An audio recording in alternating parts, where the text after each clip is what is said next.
William, thank you for having us today.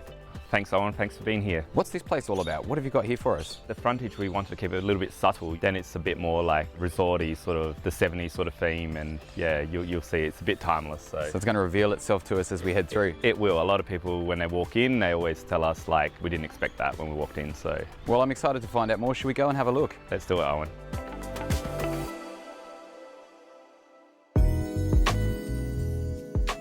Even though my eye was drawn all the way through the centre of the house, I couldn't help but stop here in the first room. Where are we?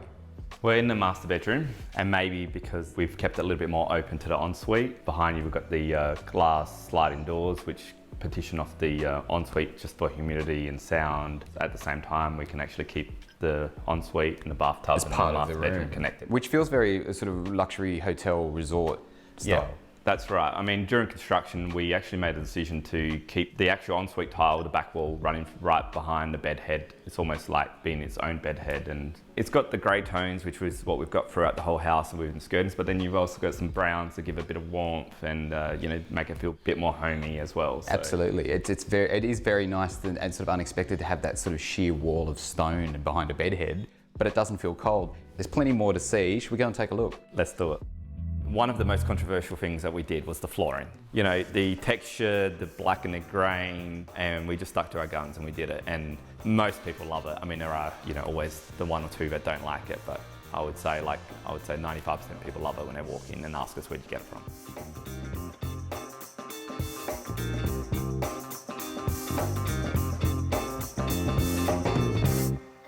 This is a really impressive space. This is actually quite voluminous, really quite generous in terms of its proportions, but touching on the 70s theme is this incredible sunken lounge room, which is a real throwback to that sort of era where you could have these spaces with a bit of an interesting level change.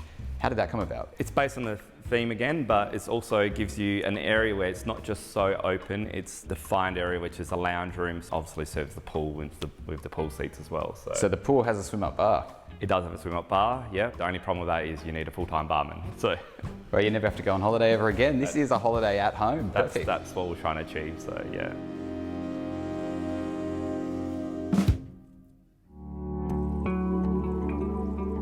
You really wouldn't know that you're sort of living in a suburban area here because you've got this resort-style swim-up pool. That's right. I mean, I'm not sure if you've been in a villa in Bali or Phuket, but you look over the fence lines and it's rice fields and like industrial, but while you're inside that space, you actually feel like you're in a beautiful resort, and that's what it is. So that's what we're trying to achieve here as well. So, well, congratulations. This home is really incredible for what it does in terms of taking that sort of creative approach to applying a home that can be adjusted for different properties, but really gives you a sense of your own oasis within it. We wanted to prove that you can do a single-story home that's still practical, but still has a few wow elements, still feels homey, but yet it can actually still feel resorty at the same time. So absolutely. I'm glad you actually you experienced that yourself. So thank you for having us. Okay, no worries. Thanks, Owen. Cheers. With a bit of creative planning and some fun nostalgic references, you end up with something like this, a home that'll be the envy of your entire neighbourhood.